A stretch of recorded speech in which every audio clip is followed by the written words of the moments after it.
வணக்கம். மாவட்டங்களில் நடந்த பல்வேறு நிகழ்வுகளை உங்கள் ஊர் உங்கள் குரல் பகுதியில் பார்க்கலாம். புதுக்கோட்டை மாவட்டத்தின் காவிரி கடைமடை பகுதிக்கு வந்த காவிரி நீரை மலர் தூவி விவசாயிகள் வரவேற்றனர். கல்லணை கால்வாயில் பராமரிப்பு பணிகள் நடைபெற்று வந்ததால் சம்பா சாகுபடி பணிக்கான காவிரி நீர் வந்துவிடுமா என்று விவசாயிகள் எதிர்பார்ப்புடன் காத்திருந்தனர். இந்த சூழ்நிலையில் நேற்று முன்தினம் இந்த பராமரிப்பு பணிகள் தற்காலிகமாக நிறுத்தப்பட்டு கல்லணை கால்வாயான நாகுடி கால்வாயில் தண்ணீர் திறக்கப்பட்டது. அதன்படி இன்று நாகுடிக்கு வந்த காவிரி நீரை தானியங்கள் மற்றும் மலர் தூவி விவசாயிகள் வரவேற்று தங்களது மகிழ்ச்சியை வெளிப்படுத்தினர்.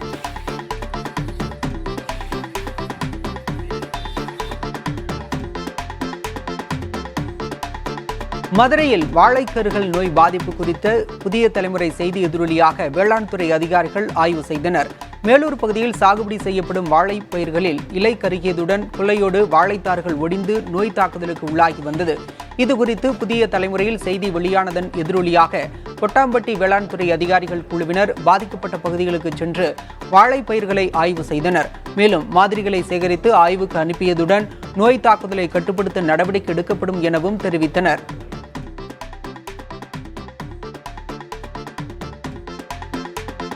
கச்சத்தீவு அருகே மீன்பிடித்துக் கொண்டிருந்த ராமேஸ்வரம் மீனவர்கள் மீது இலங்கை கடற்படையினர் கற்களை வீசி தாக்குதல் நடத்தியதாக மீனவர்கள் புகார் அளித்துள்ளனர். ராமேஸ்வரம் மீன்பிடி துறைமுகத்திலிருந்து மீன்பிடிக்க சென்ற மீனவர்கள் மீன்பிடித்துக் கொண்டிருந்த போது அந்த பகுதியில் ரோந்து பணியில் இருந்த இலங்கை கடற்படையினர் கற்களை கொண்டு தாக்கி மீனவர்களை விரட்டியுள்ளனர். இதனால் கரை திரும்பிய மீனவர்களுக்கு சுமார் 60,000 ரூபாய் வரை இழப்பு ஏற்பட்டுள்ளது. இலங்கை கடற்படையினர் வீசிய கற்களை தங்களது செல்போன்களில் வீடியோ எடுத்து பதிவு செய்துள்ளனர்.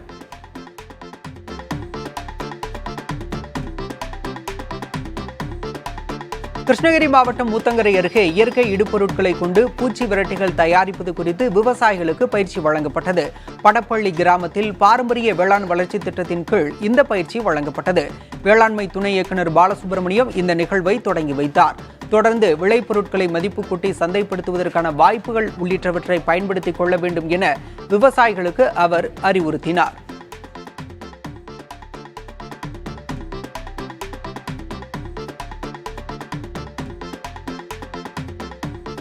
சென்னை வேளச்சேரியில் குப்பையில் தவறவிட்ட நகையை கண்டுபிடித்து ஒப்படைத்த தூய்மை பணியாளருக்கு பாராட்டுகள் குவிகின்றன. விநாயகர் தெருவில் வசித்து வரும் பிசியோதெரபி மருத்துவரான ஜோதி என்பவர் தனது வீட்டில் சேகரிக்கப்பட்ட குப்பையை தரம் பிரிக்காமல் தூய்மை பணியாளர் சார்லஸிடம் ஒப்படைத்துள்ளார். பின்னர் தங்கச்சங்கிலி மாயமானதை அறிந்த ஜோதி தூய்மை பணியாளர் சார்லஸை அணுகியுள்ளார். பின்னர் அதிகாரிகளின் அனுமதியுடன் குப்பையை பிரித்து தேடி கண்டெடுத்து தங்கச்சங்கிலியை உரியவரிடம் ஒப்படைத்த தூய்மை பணியாளர் சார்லஸை அனைவரும் வெகுவாக பாராட்டினர். கோபிச்செட்டிப்பாளையம் அருகே சைன்புதூர் கிராமத்தில் 51 ஆண்டுகளுக்கு பிறகு அரசு பள்ளிக்கு இயக்கப்பட்ட பேருந்தினை கிராம மக்கள் வரவேற்றனர். பெருமுகை ஊராட்சிக்குட்பட்ட சைபன்புதூர் கிராமத்தில் இயங்கும் அரசு பள்ளிக்கு வந்து செல்ல உரிய பேருந்து வசதிகளை ஏற்படுத்த கிராம மக்கள் கோரிக்கை விடுத்தனர். இந்நிலையில் 51 ஆண்டுகளுக்கு பிறகு முதன்முறையாக இயக்கப்பட்ட 2 பேருந்துகளையும் பெற்றோர்கள் மற்றும் மாணவர்கள் உற்சாகமாக வரவேற்றனர். ஓட்டுநர்கள் மற்றும் நடத்துனர்களுக்கு பொன்னாடை அணிவித்து இனிப்புகள் வழங்கி மரியாதை செலுத்தினர்.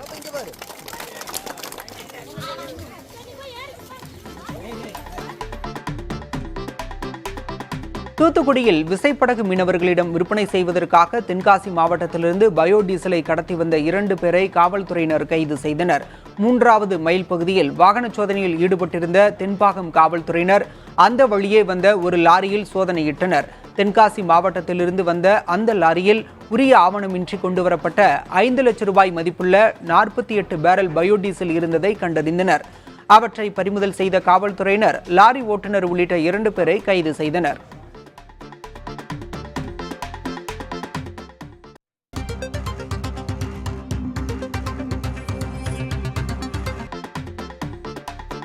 கோவை மாவட்டம் மேட்டுப்பாளையம் அருகே குடோனில் பதுக்கி வைத்திருந்த 4 டன் ரேஷன் அரிசி பறிமுதல் செய்யப்பட்டது. கடத்தலுக்கு பயன்படுத்தப்பட்ட 8 இருசக்கர வாகனங்கள் மற்றும் ஒரு மினி வேன் ஆகியவையும் பறிமுதல் செய்யப்பட்டது. சின்னத்தொட்டிப்பாளையம் பகுதியில் ரேஷன் அரிசி பதுக்கி வைத்திருப்பது குறித்து தகவல் கிடைத்த நிலையில் அங்கு சென்ற உணவு பாதுகாப்புத்துறை அதிகாரிகள் அரிசியை பறிமுதல் செய்தனர். இது தொடர்பாக 4 பேரை விசாரித்து வருகின்றனர்.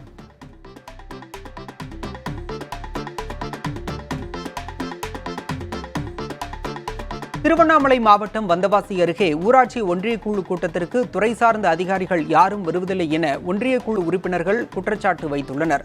அதிமுக ஒன்றிய குழு தலைவர் ஜெயமணி ஆறுமுகம் தலைமையில் இந்த ஒன்றிய குழு கூட்டம் நடைபெற்றது. நீர்வளத்துறை, நெடுஞ்சாலைத்துறை உள்ளிட்ட எந்த துறை அதிகாரிகளும் கூட்டத்திற்கு வருவதில்லை எனவும், மின்தடையின் போது அழைப்பு விடுத்தால் அதிகாரிகள் செல்போனை எடுப்பதில்லை எனவும் கூட்டத்தில் குற்றம் சாட்டப்பட்டது. அதற்கு வட்டார வளர்ச்சி அலுவலர் முறையான பதில் அளிக்காததால் ஒன்றிய குழு உறுப்பினர்கள் அதிருப்தி அடைந்தனர்.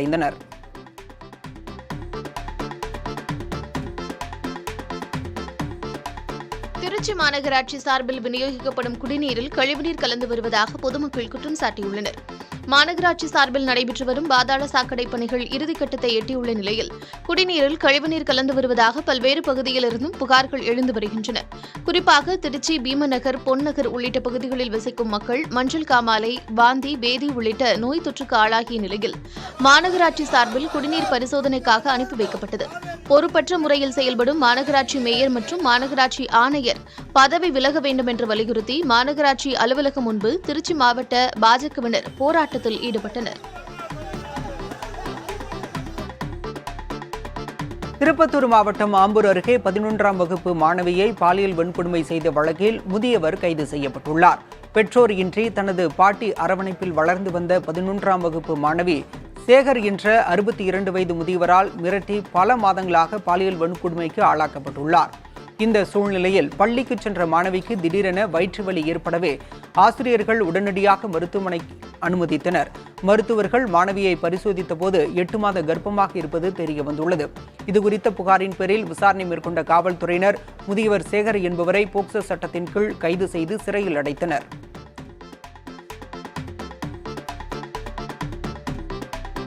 ஈரோடு மாவட்டம் காளிங்கராயன் கால்வாய் பாசன பகுதியில் பாடல்களை பாடியபடி பெண்கள் நெல் நடவு பணிகளில் ஈடுபட்டனர். களைப்பு தெரியாமல் இருக்க பாரம்பரிய. கோவை மாவட்டம் மேட்டுப்பாளையம் அருகே குடோனில் பதுக்கி வைத்திருந்த 4 டன் ரேஷன் அரிசி பறிமுதல் செய்யப்பட்டது. கடத்தலுக்கு பயன்படுத்தப்பட்ட 8 இருசக்கர வாகனங்கள் மற்றும் ஒரு மினி வேன் ஆகியவையும் பறிமுதல் செய்யப்பட்டது. சின்னத்தொட்டிப்பாளையம் பகுதியில் ரேஷன் அரிசி பதுக்கி வைத்திருப்பது குறித்து தகவல் கிடைத்த நிலையில் அங்கு சென்ற உணவு பாதுகாப்புத்துறை அதிகாரிகள் அரிசியை பறிமுதல் செய்தனர். இது தொடர்பாக 4 பேரை விசாரித்து வருகின்றனர்.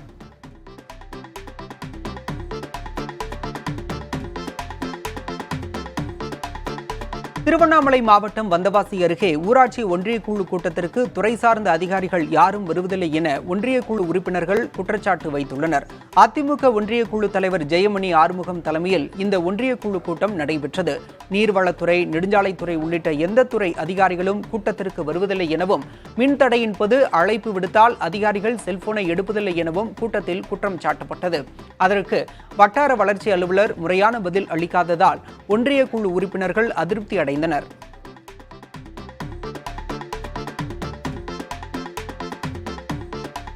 திருச்சி மாநகராட்சி சார்பில் விநியோகிக்கப்படும் குடிநீரில் கழிவுநீர் கலந்து வருவதாக பொதுமக்கள் குற்றம் சாட்டியுள்ளனர். மாநகராட்சி சார்பில் நடைபெற்று வரும் பாதாள சாக்கடை பணிகள் இறுதிக்கட்டத்தை எட்டியுள்ள நிலையில் குடிநீரில் கழிவுநீர் கலந்து வருவதாக பல்வேறு பகுதியிலிருந்தும் புகார்கள் எழுந்து வருகின்றன. குறிப்பாக திருச்சி, பீமநகர், பொன்னகர் உள்ளிட்ட பகுதிகளில் வசிக்கும் மக்கள் மஞ்சள் காமாலை, வாந்தி, பேதி உள்ளிட்ட நோய் தொற்றுக்கு ஆளாகிய நிலையில் மாநகராட்சி சார்பில் குடிநீர் பரிசோதனைக்காக அனுப்பி வைக்கப்பட்டது. பொறுப்பற்ற முறையில் செயல்படும் மாநகராட்சி மேயர் மற்றும் மாநகராட்சி ஆணையர் பதவி விலக வேண்டும் என்று வலியுறுத்தி மாநகராட்சி அலுவலகம் முன்பு திருச்சி மாவட்ட பாஜகவினர் போராட்டத்தில் ஈடுபட்டனர். திருப்பத்தூர் மாவட்டம் ஆம்பூர் அருகே 11ஆம் வகுப்பு மாணவியை பாலியல் வன்கொடுமை செய்த வழக்கில் முதியவர் கைது செய்யப்பட்டுள்ளார். பெற்றோர் இன்றி தனது பாட்டி அரவணைப்பில் வளர்ந்து வந்த 11ஆம் வகுப்பு மாணவி சேகர் என்ற 62 வயது முதியவரால் மிரட்டி பல மாதங்களாக பாலியல் வன்கொடுமைக்கு ஆளாக்கப்பட்டுள்ளார். இந்த சூழ்நிலையில் பள்ளிக்கு சென்ற மாணவிக்கு திடீரென வயிற்று வலி ஏற்படவே ஆசிரியர்கள் உடனடியாக மருத்துவமனைக்கு அனுமதித்தனர். மருத்துவர்கள் மாணவியை பரிசோதித்த போது 8 மாத கர்ப்பமாக இருப்பது தெரியவந்துள்ளது. இதுகுறித்த புகாரின் பேரில் விசாரணை மேற்கொண்ட காவல்துறையினர் முதியவர் சேகர் என்பவரை போக்சோ சட்டத்தின் கீழ் கைது செய்து சிறையில் அடைத்தனர்.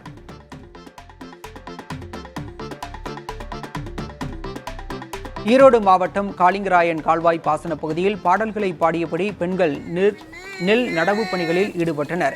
களைப்பு தெரியாமல் இருக்க பாரம்பரிய கிராமிய பாடல்களை பாடியபடி நெல் நடவு பணியில் ஈடுபட்டது அங்கிருந்தவர்களையும் உற்சாகப்படுத்தியது.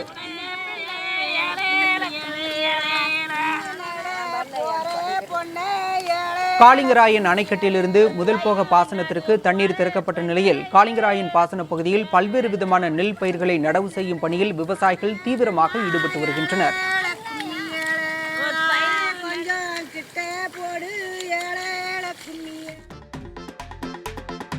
காஞ்சிபுரம் மாவட்டம் உத்திரமேரூரில் பிரசித்தி பெற்ற நூக்கலம்மன் கோயிலில் பௌர்ணமி விழாவை முன்னிட்டு 100க்கும் மேற்பட்ட பெண்கள் பால்குடம் எடுத்து வந்து அம்மனை வழிபட்டனர். எண்டத்தூர் சாலையில் அமைந்துள்ள இந்த கோயிலில் மாத பௌர்ணமி பூஜையை முன்னிட்டு அம்மனுக்கு சிறப்பு பூஜை செய்யப்பட்டது.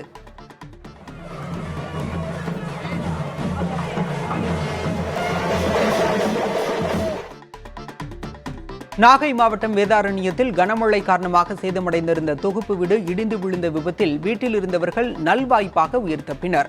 அண்டர்காடு பகுதியைச் சேர்ந்த சிவராஜன் குடும்பத்தினர் கடந்த 8 ஆண்டுகளாக சேதமடைந்த தொகுப்பு வீடு ஒன்றில் வசித்து வந்துள்ளனர். இந்நிலையில் கனமழை பெய்த காரணமாக வீட்டின் மேல் பகுதியின் சுவர் இடிந்து விழுந்ததில் வீடு முழுவதும் தரைமட்டமானது. இதனால் வீட்டில் இருந்த பொருட்கள் அனைத்தும் சேதமடைந்தன. அரசு சார்பில் புதிய வீடு கட்டி தர வேண்டும் என பாதிக்கப்பட்டவர்கள் வலியுறுத்தியுள்ளனர்.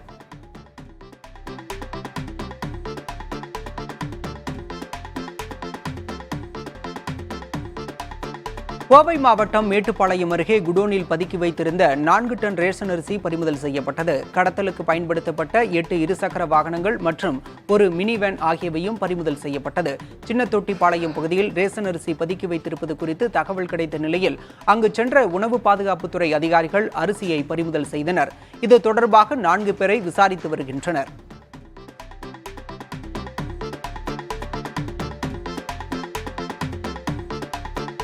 திருவண்ணாமலை மாவட்டம் வந்தவாசி அருகே ஊராட்சி ஒன்றிய குழு கூட்டத்திற்கு துறை சார்ந்த அதிகாரிகள் யாரும் வருவதில்லை என ஒன்றிய குழு உறுப்பினர்கள் குற்றச்சாட்டு வைத்துள்ளனர். அதிமுக ஒன்றிய குழு தலைவர் ஜெயமணி ஆறுமுகம் தலைமையில் இந்த ஒன்றிய குழு கூட்டம் நடைபெற்றது. நீர்வளத்துறை, நெடுஞ்சாலைத்துறை உள்ளிட்ட எந்த துறை அதிகாரிகளும் கூட்டத்திற்கு வருவதில்லை எனவும், மின்தடையின் போது அழைப்பு விடுத்தால் அதிகாரிகள் செல்போனை எடுப்பதில்லை எனவும் கூட்டத்தில் குற்றம் சாட்டப்பட்டது. அதற்கு வட்டார வளர்ச்சி அலுவலர் முறையான பதில் அளிக்காததால் ஒன்றிய குழு உறுப்பினர்கள் அதிருப்தி அடைந்தனர்.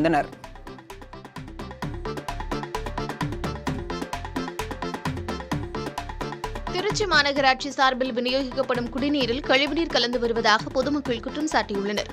மாநகராட்சி சார்பில் நடைபெற்று வரும் பாதாள சாக்கடை பணிகள் இறுதிக்கட்டத்தை எட்டியுள்ள நிலையில் குடிநீரில் கழிவுநீர் கலந்து வருவதாக பல்வேறு பகுதியிலிருந்தும் புகார்கள் எழுந்து வருகின்றன. குறிப்பாக திருச்சி, பீமநகர், பொன்னகர் உள்ளிட்ட பகுதிகளில் வசிக்கும் மக்கள் மஞ்சள் காமாலை, வாந்தி, பேதி உள்ளிட்ட நோய் தொற்றுக்கு ஆளாகிய நிலையில் மாநகராட்சி சார்பில் குடிநீர் பரிசோதனைக்காக அனுப்பி வைக்கப்பட்டது. பொறுப்பற்ற முறையில் செயல்படும் மாநகராட்சி மேயர் மற்றும் மாநகராட்சி ஆணையர் பதவி விலக வேண்டும் என்று வலியுறுத்தி மாநகராட்சி அலுவலகம் முன்பு திருச்சி மாவட்ட பாஜகவினர் போராட்டத்தில் ஈடுபட்டனர். திருப்பத்தூர் மாவட்டம் ஆம்பூர் அருகே 11ஆம் வகுப்பு மாணவியை பாலியல் வன்கொடுமை செய்த வழக்கில் முதியவர் கைது செய்யப்பட்டுள்ளார். பெற்றோர் இன்றி தனது பாட்டி அரவணைப்பில் வளர்ந்து வந்த 11ஆம் வகுப்பு மாணவி சேகர் என்ற 62 வயது முதியவரால் மிரட்டி பல மாதங்களாக பாலியல் வன்கொடுமைக்கு ஆளாக்கப்பட்டுள்ளார். இந்த சூழ்நிலையில் பள்ளிக்கு சென்ற மாணவிக்கு திடீரென வயிற்று வலி ஏற்படவே ஆசிரியர்கள் உடனடியாக மருத்துவமனைக்கு அனுமதித்தனர். மருத்துவர்கள் மாணவியை பரிசோதித்த போது 8 மாத கர்ப்பமாக இருப்பது தெரியவந்துள்ளது. இதுகுறித்த புகாரின் பேரில் விசாரணை மேற்கொண்ட காவல்துறையினர் முதியவர் சேகர் என்பவரை போக்சோ சட்டத்தின் கீழ் கைது செய்து சிறையில் அடைத்தனர்.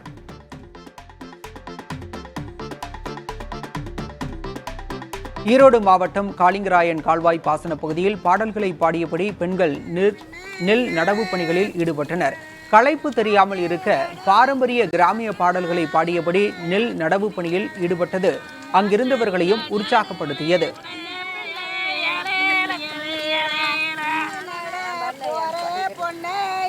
காளிங்கராயன் அணைக்கட்டிலிருந்து முதல் போக பாசனத்திற்கு தண்ணீர் திறக்கப்பட்ட நிலையில் காளிங்கராயன் பாசன பகுதியில் பல்வேறு விதமான நெல் பயிர்களை நடவு செய்யும் பணியில் விவசாயிகள் தீவிரமாக ஈடுபட்டு வருகின்றனர்.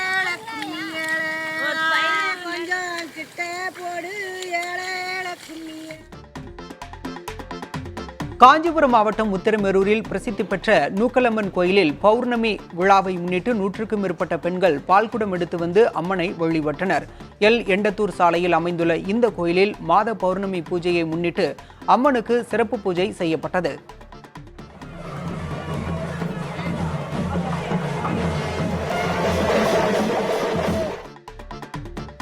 நாகை மாவட்டம் வேதாரண்யத்தில் கனமழை காரணமாக சேதமடைந்திருந்த தொகுப்பு வீடு இடிந்து விழுந்த விபத்தில் வீட்டில் இருந்தவர்கள் நல்வாய்ப்பாக உயிர் தப்பினர். அண்டர்காடு பகுதியைச் சேர்ந்த சிவராஜன் குடும்பத்தினர் கடந்த 8 ஆண்டுகளாக சேதமடைந்த தொகுப்பு வீடு ஒன்றில் வசித்து வந்துள்ளனர். இந்நிலையில் கனமழை பெய்த காரணமாக வீட்டின் மேல் பகுதியின் சுவர் இடிந்து விழுந்ததில் வீடு முழுவதும் தரைமட்டமானது. இதனால் வீட்டில் இருந்த பொருட்கள் அனைத்தும் சேதமடைந்தன. அரசு சார்பில் புதிய வீடு கட்டி தர வேண்டும் என பாதிக்கப்பட்டவர்கள் வலியுறுத்தியுள்ளனர்.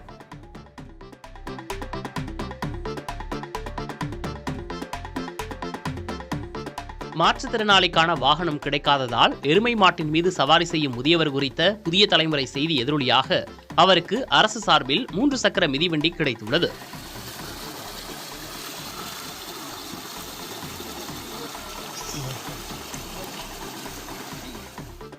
ராஜா என்ற இந்த மாற்றுத்திறனாளி முதியவர் திருப்பத்தூர் மாவட்டம் வாணியம்பாடி அருகே கிரிசமுத்திரத்தைச் சேர்ந்தவர். இவரால் குறிப்பிட்ட தூரத்துக்கு மேல் நடக்க முடியாது. மாற்றுத்திறனாளிக்கான வாகனம் கேட்டு அதிகாரிகளிடம் பலமுறை மனு அளித்தும் கிடைக்கவில்லை என வேதனை தெரிவித்தது பற்றி புதிய தலைமுறையில் செய்தி ஒளிபரப்பப்பட்டது. இதன் எதிரொலியாக மாவட்ட சமூக நலத்துறை அதிகாரி இனியன் தலைமையிலான அதிகாரிகள் ராஜாவின் வீட்டிற்கே நேரடியாக சென்று 3 சக்கர மிதிவண்டியை வழங்கினர். ராஜாவுக்கு மாற்றுத்திறனாளிகளுக்கான அடையாள அட்டை இல்லாததால் அது குறித்து பதிவு செய்வதற்காக தங்களது காரிலேயே அவரை அழைத்துச் சென்றனர். மாற்றுத்திறனாளிக்கான அடையாள அட்டை பதிவு செய்து கொடுத்துவிட்டு ஓரிரு வாரங்களில் ராஜாவுக்கு 3 சக்கர மோட்டார் வாகனம் வழங்க உள்ளதாக அதிகாரிகள் தெரிவித்தனர். தென்காசி மாவட்டம் கடைநல்லூர் அருகே சுதந்திர போராட்ட வீரர் ஒண்டிவீரனின் 253வது நினைவு நாளை முன்னிட்டு ஏராளமான காவலர்கள் பாதுகாப்பு பணியில் ஈடுபடுத்தப்பட்டுள்ளனர். பூலித்தேவன் படையில் தளபதியாக செயல்பட்ட ஒண்டிவீரன் தனி ஆளாய் சென்று ஆங்கிலேய படைகளை வீழ்த்தியதால் ஒண்டிவீரன் என்று அழைக்கப்பட்டார். இத்தகைய புகழ்பெற்ற ஒண்டிவீரனின் 253வது நினைவு நாளை முன்னிட்டு பச்சேரி கிராமத்தில் உள்ள அவரது நினைவு தூணிற்கு பல்வேறு அரசியல் கட்சி பிரமுகர்கள், பொதுமக்கள் மாலை அணிவித்து மரியாதை செலுத்த உள்ளனர். இதனை முன்னிட்டு ஏராளமான காவல்துறையினர் பாதுகாப்பு பணியில் ஈடுபட்டு வருகின்றனர். தொடர்ந்து மாவட்டம் முழுவதும் சுமார் 1500 காவலர்கள் பாதுகாப்பு பணியில் ஈடுபட்டு வருகின்றனர். கள்ளக்குறிச்சி மாவட்டம் உளுந்தூர்பேட்டை புறவழிச்சாலையில் அரசு பேருந்து கவிழ்ந்து விபத்துக்குள்ளானது. திருச்சியிலிருந்து சென்னை கிளாம்பாக்கத்திற்கு 50க்கும் மேற்பட்ட பயணிகளுடன் அரசு பேருந்து சென்று கொண்டிருந்த போது தனியார் சொகுசு பேருந்து ஒன்று முந்திச் செல்ல முயன்றது. அப்போது அரசு பேருந்தின் ஓட்டுநர் இடதுபுறமாக திரும்பிய போது எதிர்பாராத விதமாக புறவழிச்சாலையில் இருந்த பள்ளத்தில் பேருந்து கவிழ்ந்து விபத்துக்குள்ளானது. விபத்தில் ஒரு பெண்ணுக்கு காலில் எலும்பு முறிவு ஏற்பட்ட நிலையில் மற்ற பயணிகள் லேசான காயமடைந்தனர். உடனடியாக காயமடைந்த பெண் மீட்கப்பட்டு மருத்துவமனைக்கு அனுப்பி வைக்கப்பட்டார். இதனைத் தொடர்ந்து மற்ற பயணிகள் வெகு நேரமாக காத்திருந்ததால் நிகழ்விடம் வந்த காவலர்களிடம் அவர்கள் வாக்குவாதத்தில் ஈடுபட்டனர்.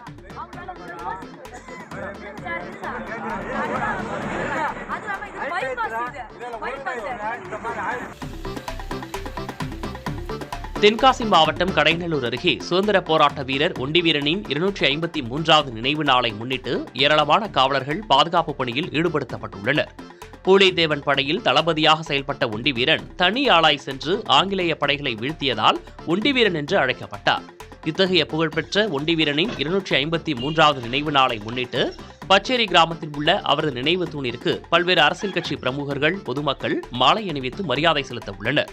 இதனை முன்னிட்டு ஏராளமான காவல்துறையினர் பாதுகாப்பு பணியில் ஈடுபட்டு வருகின்றனர்.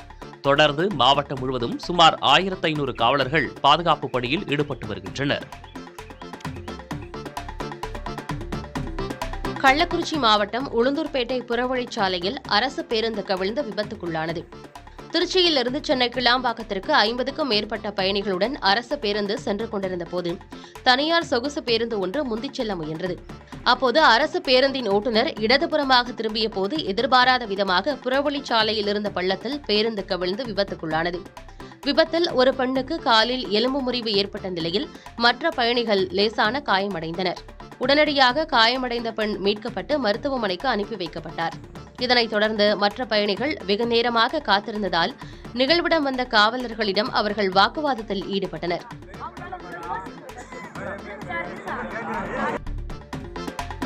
சென்னை வேளச்சேரியில் குப்பையில் தவறவிட்ட நகையை கண்டுபிடித்து ஒப்படைத்த தூய்மை பணியாளருக்கு பாராட்டுகள் குவிகிறது. விநாயகர் தெருவில் வசித்து வரும் பிசியோதெரபி மருத்துவரான ஜோதி என்பவர் தனது வீட்டில் சேகரிக்கப்பட்ட குப்பையை தரம் பிரிக்காமல் தூய்மை பணியாளர் சார்லஸிடம் ஒப்படைத்துள்ளார். பின்னர் தங்கச்சங்கிலி மாயமானதை அறிந்த ஜோதி தூய்மை பணியாளர் சார்லஸை அணுகியுள்ளார். பின்னர் அதிகாரிகளின் அனுமதியோடு குப்பையை பிரித்து தேடி கண்டெடுத்த தங்கச்சங்கிலியை உரியவரிடம் ஒப்படைத்த தூய்மை பணியாளர் சார்லஸை அனைவரும் வெகுவாக பாராட்டினர்.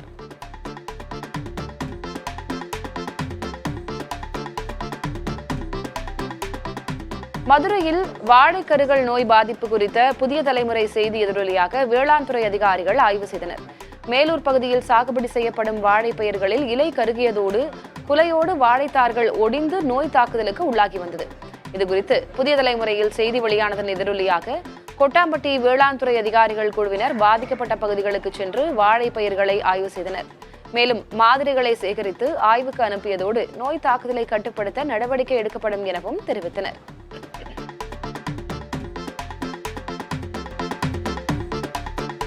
புதுக்கோட்டை மாவட்டம் திருமயம் அரசு மகளிர் மேல்நிலைப் பள்ளியில் மாவட்ட ஆட்சியர் அருணா திடீரென ஆய்வு மேற்கொண்டார்.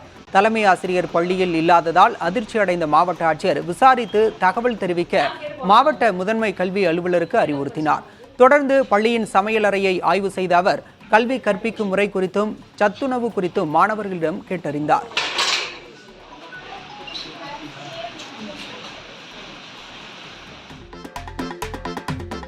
விருதுநகர் மாவட்டம் சிவகாசி அருகே சட்டவிரோதமாக செயல்பட்டு வந்த பட்டாசு ஆலைக்கு வருவாய்த்துறை அதிகாரிகள் சீல் வைத்துள்ளனர். சித்துராஜபுரத்தைச் சேர்ந்தவர் ஜெய விக்னேஷ் என்பவர் குடோனை வாடகைக்கு எடுத்து அனுமதியின்றி ஃபேன்சி ரக பட்டாசுகளை தயாரித்து வந்ததாக கூறப்படுகிறது. இதுகுறித்து சிவகாசி நகர் காவல் நிலையத்தில் வழக்கு பதிவு செய்யப்பட்டுள்ள நிலையில் விசாரணை நடைபெற்று வருகிறது.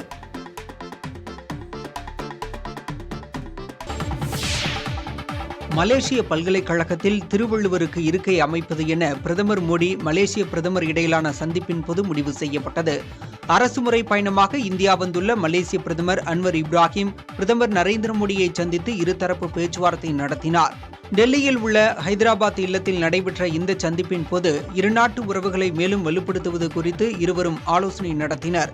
பாதுகாப்பு, தொழில், செமிகண்டக்டர், செயற்கை நுண்ணறிவு உள்ளிட்ட பல்வேறு துறைகளில் ஒத்துழைப்பு நல்குவது குறித்து ஆலோசனை நடத்தப்பட்டது.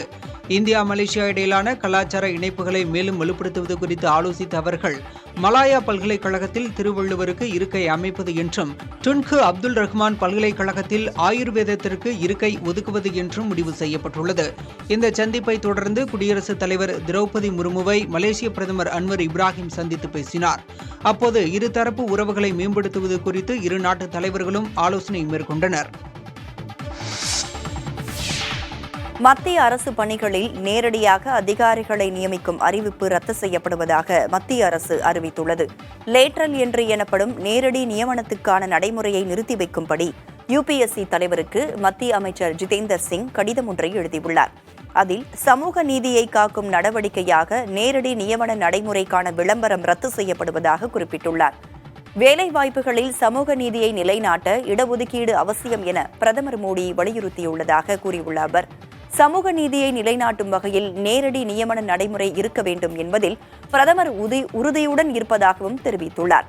இடஒதுக்கீடு இல்லாததால் நேரடி நியமன நடைமுறை மறு ஆய்வு செய்யப்பட வேண்டும் என்றும் தனது கடிதத்தில் ஜிதேந்தர் சிங் குறிப்பிட்டுள்ளார்.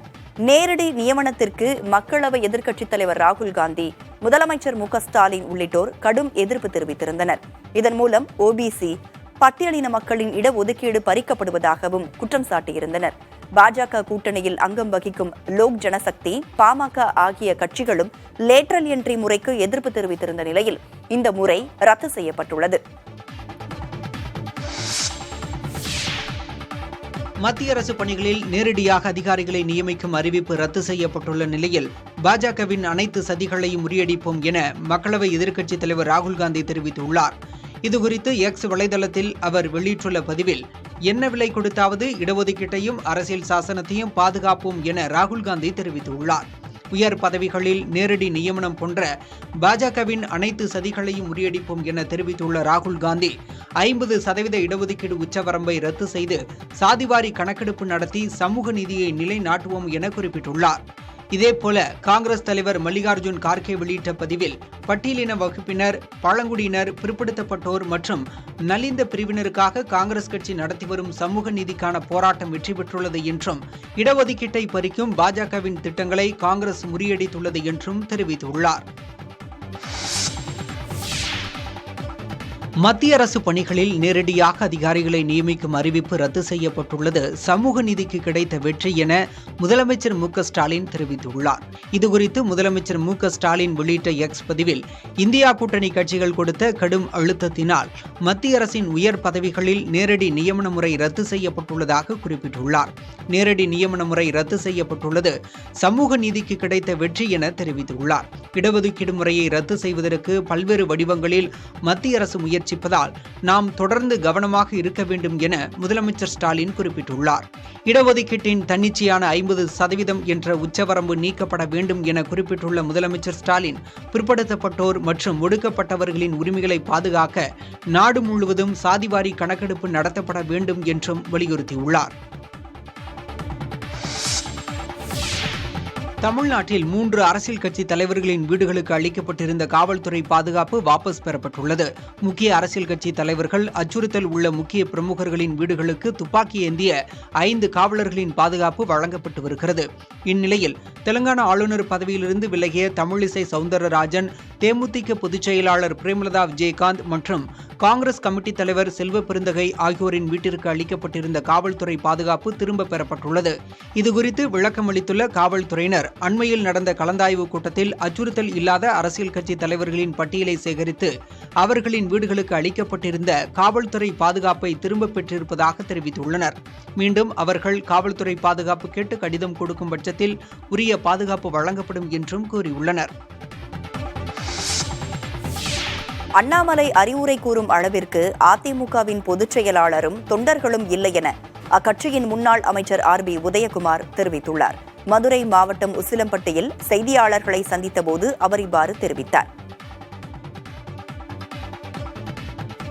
ஆகவே புரட்சித் தலைவருடைய புகழை எப்படி நிலைநிறுத்த வேண்டும் என்று அண்ணாமலை எங்களுக்கு அறிவுரை சொல்ல வேண்டிய நிலையில அண்ணா திராவிட முன்னேற்ற கழகத்துடைய பொதுச் செயலாளரும் இல்லை, தொண்டர்களும் இல்லை. புரட்சித் தலைவருடைய அந்த நினைவிடத்தை இன்றைக்கு வெள்ளை மாளிகைக்கு இணையாக அதை புதுப்பித்து தந்தவரும் புரட்சித் தலைவர் ஐயா எடப்பாடியார் அவர்கள். ஆகவே இந்த கட்டுக்கதையெல்லாம் தமிழ்நாட்டு மக்களிடம் எடுபடாது. உங்கள் இரட்டை வீடம் வெட்ட வெளிச்சமாக இருக்கிறது. அதிமுக போன்ற ஒரு பெரிய கட்சி தன்னை வசைபாடுவது பெருமைதான் என பாஜக மாநில தலைவர் அண்ணாமலை தெரிவித்துள்ளார்.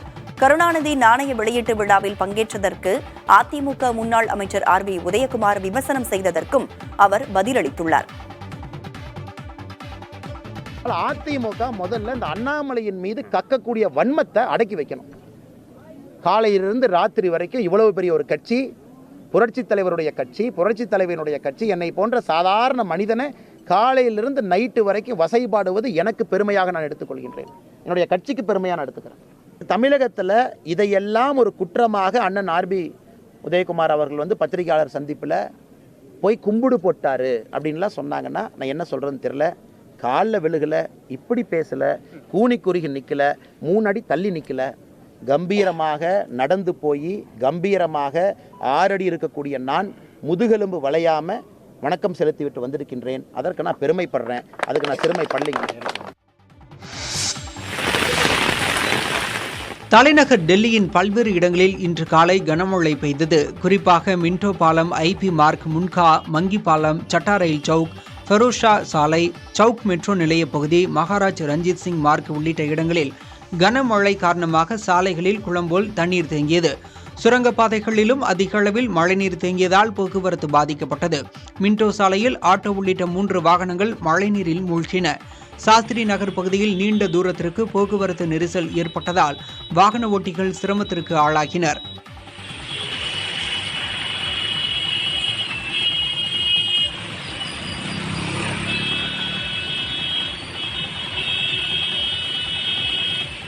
டெல்லியில் மழைக்காலங்களில் தாழ்வான பகுதிகளில் அதிக அளவில் தண்ணீர் தேங்குவது தொடர்கதையாக உள்ளது. மழைநீர் வெளியேற முறையான உள்கட்டமைப்பு வசதிகள் இல்லாததால் பொதுமக்கள் பெரிதும் பாதிக்கப்படும் சூழல் நிலவுகிறது.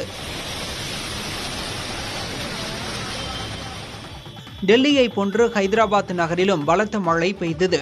குறிப்பாக ஹிமாயத் நகர், நாராயணகுடா உள்ளிட்ட பகுதிகளில் கனமழை காரணமாக சாலைகளில் தண்ணீர் பெருக்கெடுத்து ஓடியது. மழை நீரில் வாகனங்கள் ஊர்ந்து சென்றன.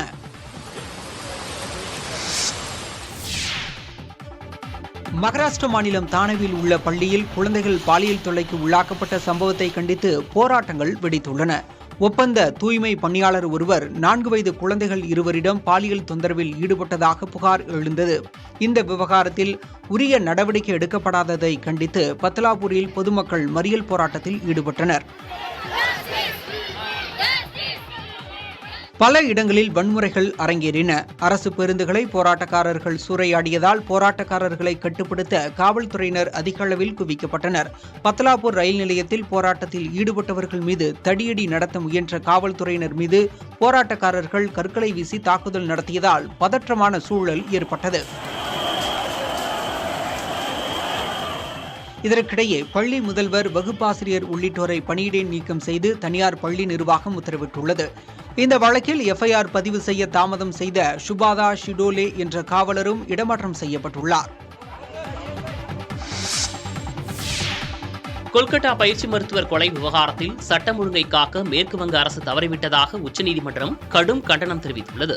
கொல்கத்தா ஆர்ஜேகர் மருத்துவமனையில் பயிற்சி மருத்துவர் பாலியல் வன்கொடுமைக்கு உள்ளாக்கப்பட்டு கொல்லப்பட்ட வழக்கை உச்சநீதிமன்றம் தாமாக முன்வந்து விசாரணைக்கு எடுத்தது. இந்த வழக்கு தலைமை நீதிபதி அமர்வு முன்பு விசாரணைக்கு வந்தபோது கொலை வழக்கில் எஃப்ஐஆரை பதிவு செய்ய தாமதம் ஏன் என காவல்துறைக்கு நீதிபதிகள் கேள்வி எழுப்பினர். சட்டம் ஒழுங்கை கட்டுப்பாட்டில் வைத்திருக்க மாநில அரசு தவறிவிட்டதாக கண்டித்த நீதிபதிகள் போராட்டக்காரர்கள் மீது அடக்குமுறையை காட்ட வேண்டாம் என்றும் தெரிவித்தனர். மேலும் படுகொலை செய்யப்பட்ட பெண்ணின் புகைப்படங்கள் வெளியானதை சுட்டிக்காட்டிய நீதிபதிகள் இந்த விவகாரத்தில் காவல்துறை ஏன் நடவடிக்கை எடுக்கவில்லை என கேள்வி எழுப்பினர். இந்த விவகாரம் நாட்டில் மருத்துவர்களின் பாதுகாப்பு தொடர்பான கேள்விகளையும் எழுப்பியுள்ளதாக நீதிபதிகள் தெரிவித்தனர். இவ்வழக்கில் விசாரணை நிலை அறிக்கையை தாக்கல் செய்ய சிபிஐக்கு உத்தரவிட்ட தலைமை நீதிபதி அமர்வு பயிற்சி மருத்துவர்களின் குறைகளை தீர்க்க தேசிய அளவில் குழு அமைக்கவும் ஆணையிட்டது. இந்திய பங்குச்சந்தைகள் 4வது நாளாக ஏற்றத்துடன் வர்த்தகத்தை நிறைவு செய்துள்ளன. வர்த்தக முடிவில் மும்பை பங்குச்சந்தையின் சென்செக்ஸ் 378 புள்ளிகள் உயர்ந்து 80,802 புள்ளிகளிலும், தேசிய பங்குச்சந்தையின் நிப்டி 126 புள்ளிகள் அதிகரித்து 24,698 புள்ளிகளிலும் நிறைவடைந்தன. வங்கி, தகவல் தொழில்நுட்பம், நுகர்வோர் பொருட்கள் துறைகளைச் சேர்ந்த நிறுவனங்களின் பங்குகள் ஏற்றத்துடன் காணப்பட்டன. அந்நிய முதலீட்டாளர்கள் நேற்று 2,667 கோடி ரூபாய் மதிப்பில் பங்குகளை விற்றதாக புள்ளி விவரங்கள் தெரிவிக்கின்றன. அதே நேரம் உள்நாட்டு நிதி நிறுவனங்கள் 1,802 கோடி ரூபாய் மதிப்பில் பங்குகளை வாங்கியிருந்தனர். சர்வதேச சந்தையில் பிரெண்ட் கச்சா எண்ணெய் ஒரு பீப்பாய் $77.1 வர்த்தகமாகியது.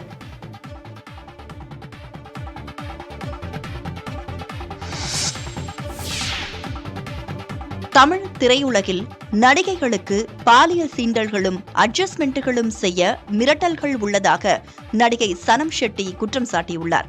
கொல்கத்தா மற்றும் கிருஷ்ணகிரி சம்பவங்களை கண்டித்து வள்ளுவர் கூட்டத்தில் ஆர்ப்பாட்டம் நடத்த நவீன நங்கையர் ஃபவுண்டேஷன் சார்பில் நடிகை சனம் ஷெட்டி சென்னை காவல் ஆணையர் அலுவலகத்தில் அனுமதி கேட்டு மனு அளித்துள்ளார். பின்னர் செய்தியாளர்களை சந்தித்த அவர், நடிகைகள் மட்டுமல்ல, நடிகர்களும் இதுபோன்ற பாலியல் துன்புறுத்தலுக்கு ஆளாக்கப்படுகிறார்கள் என ஒரு பரபரப்பு குற்றச்சாட்டை முன்வைத்தார். இந்த மாதிரி தமிழ் இண்டஸ்ட்ரியிலயும் நடக்குதா அப்படின்னா கண்டிப்பா நடக்குது. இல்லைன்னு யாராலையும் சொல்ல முடியாது. என்னோட பர்சனல் எக்ஸ்பீரியன்ஸ்லயே நான் சொல்லியிருக்கேன். 2 நாள் முன்னாடி நான் போட்ட வீடியோலயே நான் சொல்லியிருக்கேன். ஆனா என்ன பொறுத்த வரைக்கும் நிறைய பேர் கேட்பாங்களே, அன்னைக்கே சொல்லியிருக்கலாம், அப்பவே சொல்லியிருக்கலாம் அப்படின்னு சொல்லியிருக்கேன். அங்கேயே அப்போவே சொல்லியிருக்கேன். பெண்களுக்கு, ஆக்ட்ரஸஸ்க்கு, அப்கமிங் ஆக்ட்ரஸ் மட்டும் இல்ல, ஆக்டர்ஸ் ஆர் ஆல்சோ ஃபேசிங். இது விமன் ப்ராப்ளம் மட்டும் இல்ல, மென் are also facing sexual abuse. இது செக்ஷுவல் அபியூஸ் விட இது ஒரு பவர் அபியூஸ். தமிழ்நாடு முதலீட்டாளர்கள் மாநாட்டில் 17,616 கோடி ரூபாய் முதலீடுகளுக்கான தொடக்க விழா நடைபெறவுள்ளதாக அமைச்சர் TRV ராஜா தெரிவித்துள்ளார். முதலீட்டாளர்கள் மாநாடு குறித்த செய்தியாளர்கள் சந்திப்பில் அவர் இதனை தெரிவித்தார்.